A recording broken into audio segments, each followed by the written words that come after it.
नमस्कार दोस्तों, गार्गी क्लासेस पर आपका स्वागत है। डेट आज की फरवरी 17 2022। देख लेते हैं इंडियन एक्सप्रेस की इंपॉर्टेंट न्यूज़ जो अभी हम इस वीडियो में डिस्कस करने वाले हैं। सबसे पहले हम बात करेंगे एक्सप्लेन पेज पे।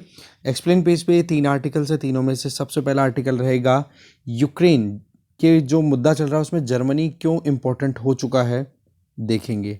दूसरा, 90 साल बाद में तारापुर करके एक जगह है बिहार में, वहाँ पर 34 लोगों ने इंडिपेंडेंस स्ट्रगल के टाइम पे अपनी शहादत दी थी, उनको रिकॉग्निशन मिल रहा है। और तीसरा, एबीजी शिपयार्ड कोई ज़माने में बहुत ज़्यादा राइज पे चल रहा था जो अचानक से फॉल कर गया, उसके बारे में थोड़ी सी हम डिटेल यहाँ से जानेंगे। तो 3 आर्टिकल से पहले इनको देखेंगे, फिर न्यूज़ सेक्शन में कोई कुछ हल्की फुल्की बातें बची हुई है उन पर हम नज़र डाल लेंगे। सबसे पहले तो ये मैप हमारे लिए इंपॉर्टेंट है, जिसमें आप देख सकते हो इधर रशिया है। रशिया की एक छोटी सी टेरिटरी इधर भी है, बाल्टिक सी में ओपन होती है, बाल्टिक सी है इधर वाला, ठीक है। तो ऐसे में आप देख सकते हो इंपॉर्टेंट कंट्रीज कौन कौन से इधर। एक तो ऊपर फिनलैंड देखो, इधर स्वीडन देखो, ये वाला जो वाइट वाला ऊपर है दैट इज़ नॉर्वे, ठीक है। और इधर ये एस्टोनिया, लाटविया, लिथुआनिया, ये पोलैंड हो गया, ये जर्मनी, इधर ये डेनमार्क, ठीक है। तो ये सारे कंट्रीज़ हैं जो कि बाल्टिक सी से अपनी कहीं ना कहीं कोस्टल लाइन को शेयर करते हैं। अच्छा, अब ये जो इम्पोर्टेंट चीज़ है वो ये कि यहाँ से नर्वा बे से, ठीक है ना, इस वाले एरिया से ये 2 पाइपलाइन, एक तो ब्लू और एक ये रेड। ब्लू वाली है नॉर्ड स्ट्रीम, जो कि already gas, natural gas supply की जा रही है, जिसके थ्रू रशिया से यूरोप को, ठीक है, मेनली जर्मनी तक आती है ये। इसके अलावा नॉर्ड स्ट्रीम 2 जो कि कंस्ट्रक्शन जिसका कंप्लीट हो चुका है और ऑपरेशन में आने के लिए केवल जर्मनी की अप्रूवल की ज़रूरत है। तो ये लिंकिंग कहाँ से कहाँ हो रही है, नर्वा बे से लेकर लुब्मिन, जो कि जर्मनी की एक जगह है जिसका नाम है ग्रिफ्सवाल्ड, ठीक है, उसके पास में लोकेटेड है, ठीक है। तो थोड़ा ये ध्यान से देखें मैप ये आप, ओके। अब देखो ये मैप ध्यान से समझ लिया है, तो अब चलते हैं मेन आर्टिकल में। यहाँ पर कुछ कंसर्न्स है जर्मनी के यहाँ पर इन्वॉल्व होने के, वो जानते हैं।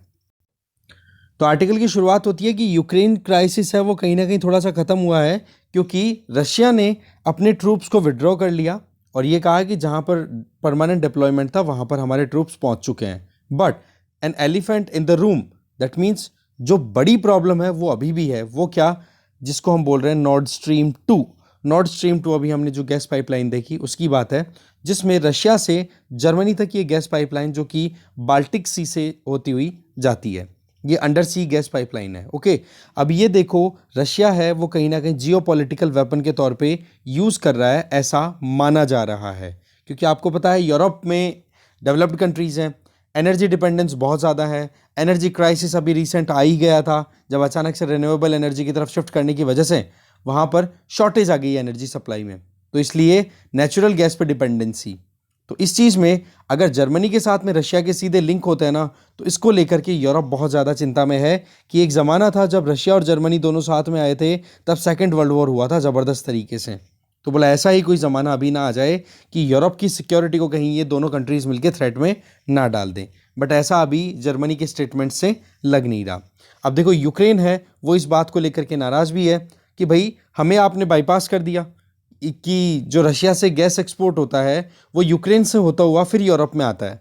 बट यहाँ पर हमने नॉर्ड स्ट्रीम और नॉर्ड स्ट्रीम 2 का जो अभी नेटवर्क देखा उसमें क्या था, बाल्टिक सी से होता हुआ ये नेटवर्क पूरा डेवलप कर दिया गया गैस पाइपलाइन का। इसका मतलब अब यूक्रेन के थ्रू ये पाइपलाइन नहीं आ रही है।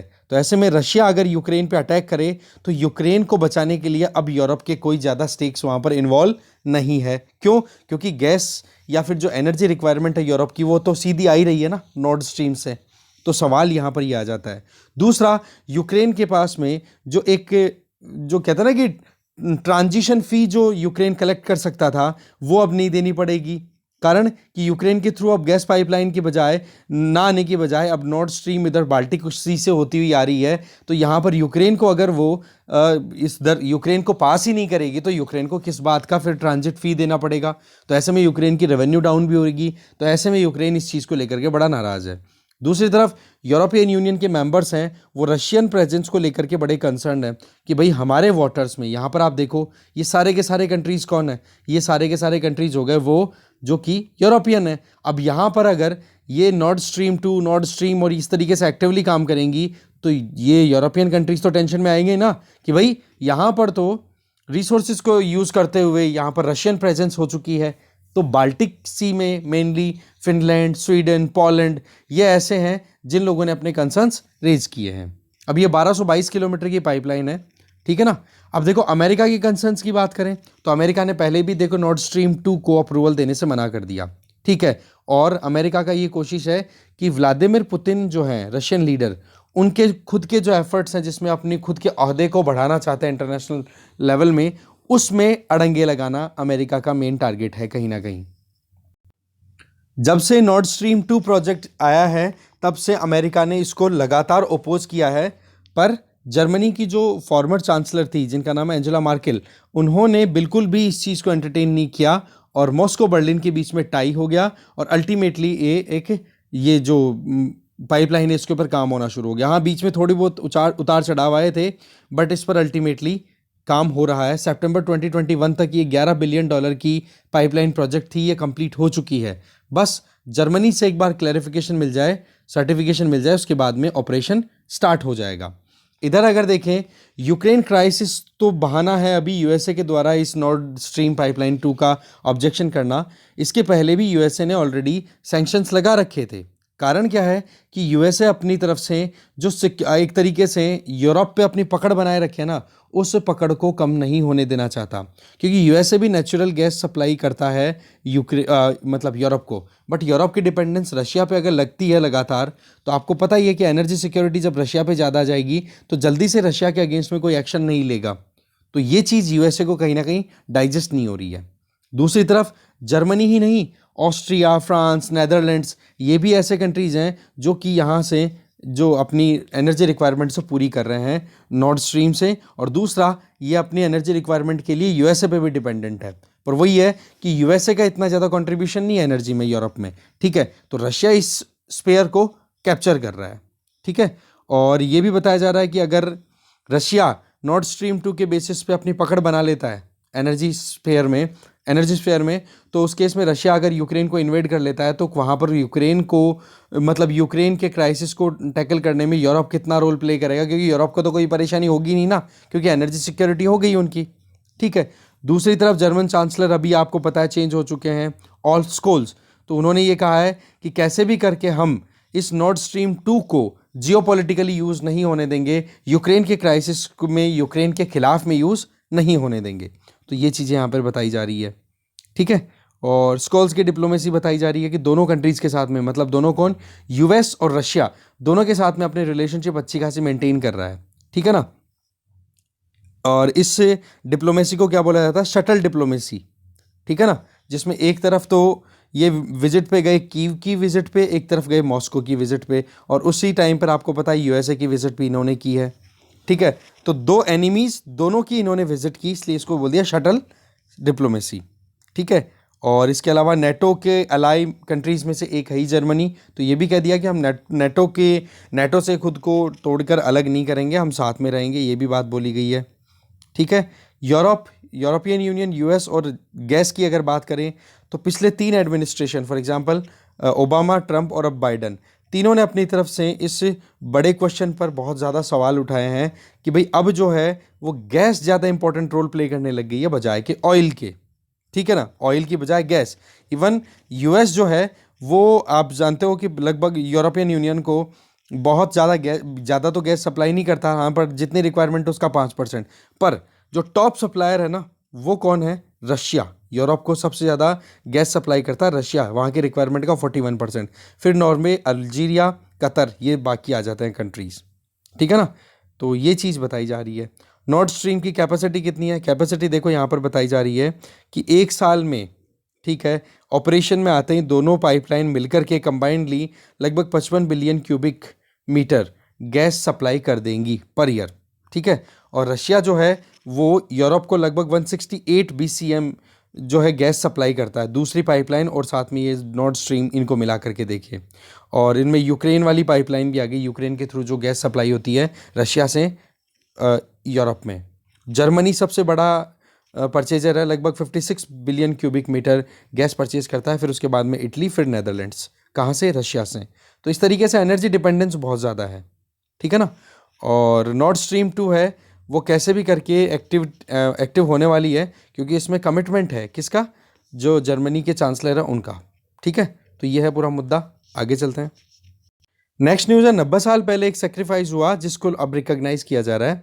बेसिकली अगर देखा जाए तो यहाँ पर बिहार के चीफ मिनिस्टर नीतीश कुमार जी ने 15 फरवरी को कहा कि अब से 15 फरवरी को शहीद दिवस के तौर पे ऑब्जर्व किया जाएगा। ये इंसिडेंट क्या था कि लगभग 34 फ्रीडम फाइटर्स ने अपनी शहादत दी थी जब पुलिस ने उन पर ओपन फायर किया था। एरिया है तारापुर, ये टाउन है कहाँ पर, या जो कि आज सब डिवीज़न बन चुका है बिहार के मुंगेर डिस्ट्रिक्ट में। ठीक है, 90 साल पहले की ये इंसिडेंट है। इस इंसिडेंट को, तारापुर इंसिडेंट को हमारे प्राइम मिनिस्टर नरेंद्र मोदी जी ने अपने मन की बात में जनवरी 2021 में भी एड्रेस किया था। देखो हुआ क्या था, 1932 का टाइम, 15 फरवरी आपको पता है सिविल डिसोबीडियंस का वो टाइम चल रहा था। ठीक है, तो उस टाइम पे यंग फ्रीडम फाइटर्स ने प्लान किया कि वो इंडियन नेशनल फ्लैग को थाना भवन पर, जो कि तारापुर मतलब वहाँ पर जो पुलिस चौकी थी उस पर अपना नेशनल जो फ्लैग था उसको होस्ट करेंगे, मतलब झंडा फहराएंगे। पुलिस को इस चीज़ के बारे में पता था, तो पुलिस ने उनको रोकने की कोशिश की। तभी पीछे से बहुत सारी भीड़ इकट्ठी होती है और उन पर पत्थरबाजी करनी शुरू कर देती है, और वो स्टोन्स जैसे फेंके जाते हैं तो उसके बाद में पुलिस ने भी अपनी तरफ से ओपन फायर कर दिया। और उसमें ये हुआ कि लगभग 75 राउंड ओपन फायर हुए, जिसमें 34 लोगों की डेथ हो गई। और उन 34 में से 13 को तो रिकॉग्नाइज कर लिया जिनके नाम यहाँ पर दिए हुए हैं। बाकी बचे हुए जो 21 जने हैं उनके बारे में कोई रिकॉग्निशन नहीं है। तो ऐसे में ये स्टैच्यू 13 जनों का जिनको रिकॉग्नाइज कर लिया था ना, उनका तो देखो स्टैच्यू तारापुर में बनाया हुआ है। अब बाकी बचे हुए 21 जो कि अनआइडेंटिफाइड हैं उनको भी रिकॉग्नाइज करते हुए 21 स्टैच्यूज और तैयार किए जाएंगे। ठीक है, तो ऐसे में पहली बार रिकॉग्निशन की बात करें ना इस तारापुर वाले इस इंसिडेंट की, तो इसकी बात की गई थी संयुक्त सोशलिस्ट पार्टी के एमएलए थे तारापुर से बीएन प्रशांत ने 1967 में।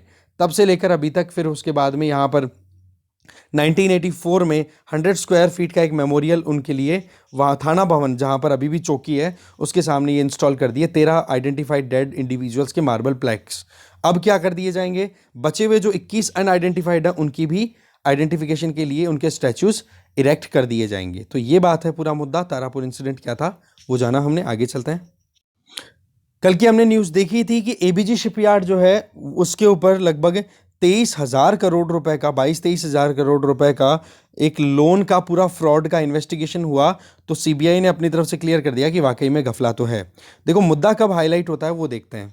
देखो एक बार का टाइम, कुछ समय पहले की बात है, जब ये जो एबीजी शिपयार्ड हुआ कर था ना, ये अपने आप में शिप बिल्डिंग में सबसे बड़ा हुआ करता था और बुकिंग थी लगभग 16,600 करोड़ रुपए तक के, तो ऑर्डर बुक कर रखे थे, जो कि आज फ्रॉड को लेकर के इन्वेस्टिगेशन के अंडर में है। ठीक है, तो बेसिकली कंप्लेन रजिस्टर करवाई स्टेट बैंक ऑफ इंडिया ने, तब जाकर के सीबीआई ने अपनी तरफ से इन्वेस्टिगेशन की। तो एबीजी शिपयार्ड, इसके डायरेक्टर, इसके अलावा एबीजी इंटरनेशनल प्राइवेट लिमिटेड, इनका देखा गया तो पता पड़ा कि लगभग 28 बैंकों से इन्होंने 22,842 करोड़ रुपए का लोन लिया हुआ है, जो कि रिटर्न ही नहीं कर पा रहे हैं और उस पैसे का गलत तरीके से यूज़ किया गया। तो फ्रॉड आ गया यहाँ पे।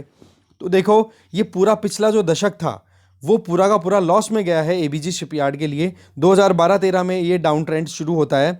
उस टाइम पर 2012-13 में 107 करोड़ रुपए का एक नेट प्रॉफिट चल रहा था, जो कि उसके बाद में अगले सालों में आप देखोगे 199 करोड़ का मतलब लॉस हो गया। फिर 2016 में नेट लॉस कितना हो गया इस पूरी कंपनी पे, 3,704 करोड़ रुपए का। फिर उसके बाद में आप जो 2014-15 में कितना था, केवल 897 करोड़। इसका मतलब क्या हो गया, लगातार ही डिटेरियोरेट होती चली गई सिचुएशन। ठीक है जी। और इसमें फिर एवरग्रीन, वो कहते हैं ना कि लोन को चुकाने के लिए और लोन ले लिए, कुछ लोन था उसको रीस्ट्रक्चर करवा लिया। 2013-14 में रीस्ट्रक्चरिंग भी करवा ली कि हमारे ऊपर लोन बहुत ज़्यादा हो गया, हम इसकी ईएमआई नहीं दे पा रहे हैं, तो आप इसको रीस्ट्रक्चर कर दो। रीस्ट्रक्चर में फिर से नई ईएमआई बना करके दे दी। उसके बावजूद भी ये बाउंस बैक नहीं कर पाई ये कंपनी। ठीक है, एक टाइम जब था तब आप देखोगे कि इस पर्टिकुलर कंपनी ने, ठीक है, अपनी कैपेसिटी यूटिलाइज करते हुए दाहेज शिपयार्ड है उसको टेक ओवर कर लिया था। मतलब ऐसे है कि एक्विजिशन भी किए हैं इस कंपनी ने, ऐसी बात नहीं है। पर वही चीज़ है कि सिचुएशन बिगड़ती चली गई। बाकी तो इन्वेस्टिगेशन में क्लियर होगा कि वाकई में क्या घपला हुआ है, कहाँ पर लापरवाहियाँ हुई है, या फिर कौन सी गवर्नमेंट की पॉलिसीज है जिसकी वजह से प्रॉब्लम क्रिएट हुई है। यहाँ पर सीधी सी एक तो ये बताई जा रही है कि सेंट्रल गवर्नमेंट की 2007 की एक शिप बिल्डिंग सब्सिडी स्कीम चल रही थी, वो क्या बंद हो गई। और वो शिप बिल्डिंग सब्सिडी सब्सिडी बोल दी है ना, अब सब्सिडी बंद हो गई तो यहाँ पर फिर बाद में ये हो गए दिवालिया। ओके जी। तो ऐसे में director of revenue intelligence Mumbai ने ये अपनी तरफ से एबीजे एम्प्लॉयज़ के ऊपर भी सवाल उठाए थे 2015-16 में, कुछ ना कुछ गड़बड़ है यहाँ पर। ठीक है, ग्रोथ भी अच्छी खासी रजिस्टर की थी कोई ज़माने में। ठीक है, इसमें देखो आप एबीजे शिपयार्ड में एक तो मगदला शिपयार्ड प्राइवेट लिमिटेड 1985 में इन लोगों ने एक्वायर कर लिया था। ठीक है, मतलब एक रजिस्टर करवाया था अपनी कंपनी को अहमदाबाद में इस नाम से। फिर बाद में एबीजे शिपयार्ड नाम से अपना खुद का लॉन्च कर दिया 1995 में। इस तरीके से क्या हुआ, ग्रोथ अच्छी खासी रही। 165 शिप्स 2013 तक इन्होंने बनवा करके डिलीवर भी किए। 80% तक जो थे वो इंटरनेशनल कस्टमर हुआ करते थे। पर वही है कि टाइम जब उल्टा हुआ तो फिर बाद में अब ये घाटे में चल रहे हैं। ठीक है, एक्विजिशन भी किए हैं, बहुत सारी सब्सिडरी कंपनी भी इनकी चल रही है। Even UAE based cross ocean ship repair limited, इसको भी इन्होंने टेक ओवर किया। खैर ये इतना इंपॉर्टेंट नहीं है, पर मुद्दा क्या है कि इन्होंने अपनी तरफ से एक पीक भी गेन की, तो अब डाउनफॉल चल रहा है। अब इन्वेस्टिगेशन बताएगा कि किसने क्या गफला किया था। ठीक है, तो ये हो गया हमारा एक्सप्लेन पेज। आगे चलते हैं। अभी फ्रंट पेज पे इतनी कोई इंपॉर्टेंट न्यूज़ थी नहीं, तो हम आ गए सीधा पेज नंबर 3 पे। देखो रणथंबोर और इसी के साथ में इसी न्यूज़ में केवला देवी है ना, केला देवी, केवला नहीं केला देवी फॉरेस्ट रिजर्व की बात आ रही है। तो ये दोनों के दोनों राजस्थान में लोकेटेड है। बेसिकली बात है कि 13 टाइगर्स हैं, उनके बारे में कोई डेटा अवेलेबल ही नहीं है। तो रणथंबोर तो देखो टाइगर रिजर्व है ही, पर उसके साथ में सटा हुआ एक एरिया वो है केला देवी, ये करौली डिस्ट्रिक्ट में पड़ता है राजस्थान के। ठीक है, तो अगर क्वेश्चन आ जाए कि भाई रिसेंटली केला देवी फॉरेस्ट रिजर्व था, वो न्यूज़ में था, तो आपको पता होना चाहिए कहाँ पर है, राजस्थान में। और रणथंबोर का तो आपको पता होगा ही। ठीक है, आगे चलते हैं। फिर हम आ गए पेज नंबर 6 पे। यहाँ पर देखो प्राइम मिनिस्टर नरेंद्र मोदी जी ने अपनी तरफ से एक स्टेटमेंट दिया है कि एनवायरमेंटल सस्टेनेबिलिटी एक ही तरीके से हो सकती है, वो क्या है, क्लाइमेट जस्टिस। इसका मतलब हो गया कि जिसने ज़्यादा क्लाइमेट को डैमेज किया वो उतना ही हर्जाना भुगते, और जिसने अभी को शुरुआतें की हैं अपनी ग्रोथ की तरफ बढ़ने की, उसको मौका दिया जाए। दैट मीन्स कि भाई सस्टेनेबल डेवलपमेंट समिट में अपनी तरफ से अपनी स्टेटमेंट दिए कि जी जो डेवलप्ड कंट्रीज़ हैं उनकी जिम्मेदारी ज़्यादा है, वो लोग अपनी जिम्मेदारी को प्रॉपरली निभाएं, जिसमें टेक्नोलॉजी ट्रांसफ़र सही तरीके से सही टाइम पर फाइनेंस ये डिलीवर करे डेवलपिंग कंट्रीज़ को। बोला आने वाले सालों में हमारे देश में एनर्जी की रिक्वायरमेंट है वो आज के टाइम के कंपैरिजन में डबल होने वाली है। तो इस केस में हम जो है वो इस तरीके से बिल्कुल चौक नहीं कर सकते, बंद नहीं कर सकते हैं हमारे एनर्जी डिमांड्स को। तो इसके लिए high technology, efficient technology, higher financial support, इसकी ज़रूरत है, जो कि डेवलप्ड कंट्रीज़ को हमें प्रोवाइड करना चाहिए। इंडिया के द्वारा जो इंटरनेशनल सोलर अलायंस है उसमें अपना एक एम बनाया हुआ है, जिसको कि ग्लासगो के COP 26 में अनाउंस भी किया था कि 1 सन 1 वर्ल्ड 1 ग्रिड। इस कॉन्सेप्ट पे हम चाहते हैं जिससे वर्ल्ड वाइड एक ग्रिड बना दिया जाए, जिससे कि रिन्यूएबल एनर्जी के बेसिस पे हम सप्लाई, जो एक क्लीन एनर्जी उसकी सप्लाई इंश्योर कर सकें। इसके अलावा इन्होंने लास्ट में ये बोला कि 1972 में स्टॉकहोम कॉन्फ्रेंस हो गई थी 50 साल पहले, बोलो उस पर कोई कदम नहीं उठाए गए सही तरीके से, जबकि जब से इंडिया ने एक्टिव पार्टिसिपेशन किया है ना, तब से बोला हमने जितना बोला उससे ज़्यादा परफॉर्म किया है।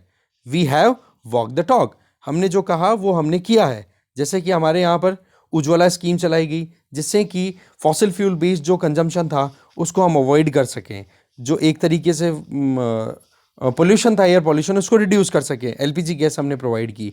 पीएम कुसुम स्कीम, जिसमें किसानों को हमने प्रोवाइड कराए सोलर पंप्स। इसके अलावा एलईडी प्रोग्राम, जिसमें उजाला स्कीम है, वो हमने कंडक्ट कराई। और आज के टाइम पे अगर देखें तो 220 बिलियन यूनिट ऑफ इलेक्ट्रिसिटी से भी ज़्यादा हमने बचाया, और 180 बिलियन टन तक कार्बन डाइऑक्साइड एमिशन को हमने कंट्रोल अभी तक कर लिया है। तो ये इंडिया की तरफ से कमिटमेंट है, ये स्टेटमेंट थे। आगे चलते हैं।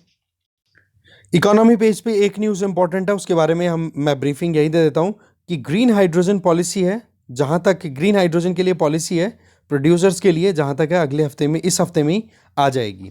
देखो ग्रीन हाइड्रोजन और ग्रे हाइड्रोजन दो वर्ड आते हैं। ग्रीन हाइड्रोजन बनाने के लिए आपको पता है कि वाटर को हम डिसइंटीग्रेट करते हैं। वाटर का फॉर्मूला आपको पता होगा H2O, तो इसमें हाइड्रोजन कंटेंट होता है। तो इसके लिए क्या एनर्जी रिक्वायरमेंट होती है। तो ऐसे में जो ग्रे एनर्जी, ग्रे हाइड्रोजन होती है ना, उसमें तो क्या होता है कि fossil fuel based, for example natural gas या मीथेन, इसका यूज़ किया जाता है और फिर हाइड्रोजन प्रोड्यूस किया जाता है जो कि फ्यूल की तरह काम आती है। तो इसमें तो हमने डिपेंडेंसी किस पे रखी, फॉसिल फ्यूल पे, या फिर कहीं ना कहीं जो एक क्लीन एनर्जी पर डिपेंडेंसी नहीं रही। दूसरी, ग्रीन हाइड्रोजन की बात करें तो पानी को ब्रेक करने के लिए इलेक्ट्रिसिटी यूज़ की जाएगी, पावर यूज़ की जाएगी, पर वो पावर किससे प्रोड्यूस होगी, रिन्यूएबल एनर्जी बेस्ड। तो इसका मतलब क्लीन एनर्जी का यूज़ किया जाएगा इस हाइड्रोजन को प्रोड्यूस करने के लिए। तो ये है ग्रीन हाइड्रोजन, और इसके लिए पॉलिसी जो है वो जल्दी से जल्दी आने वाली है इस हफ्ते में। ये है मेन मुद्दा, ठीक है। इसके आगे अगर देखें तो यहाँ पर तो कुछ इंपॉर्टेंट नहीं है।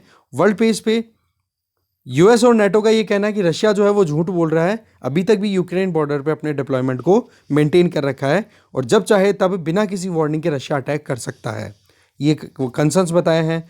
और दूसरी तरफ कल साइबर अटैक भी हुआ था फॉरेन, वहाँ पे डिफेंस मिनिस्ट्री यूक्रेन की, और वहाँ पे जो बैंक हैं उनके यहाँ पे। तो देखो ये तो इतना नहीं है, फिर काम की चीज़ ये है कि यूएसए ने ये कहा कि डब्ल्यूटीओ के जो कमिटमेंट्स हैं उनको चाइना नहीं मान रहा है। तो ये तो ब्लेम गेम चल रहा है। हमारे लिए इंपॉर्टेंट है डब्ल्यूटीओ के बारे में एक बार रिवाइज कर लेना आप, ओके। डब्ल्यूएचओ की तरफ से भी कुछ ना कुछ गाइडलाइन की बातें की जा रही हैं, तो डब्ल्यूएचओ को भी रिवाइज कर लेना आप यूपीएससी पॉइंट ऑफ व्यू से। तो दो इंपॉर्टेंट एंटिटीज़ हो गई। तो देखो इस डिस्कशन में जो भी इंपॉर्टेंट चीज़ें थी वो हमने देख ली। स्पोर्ट्स पेज पे आज इतनी कोई इंपॉर्टेंट न्यूज़ है नहीं जो जिसको हमें देखना हो। Thank you very much for watching this video.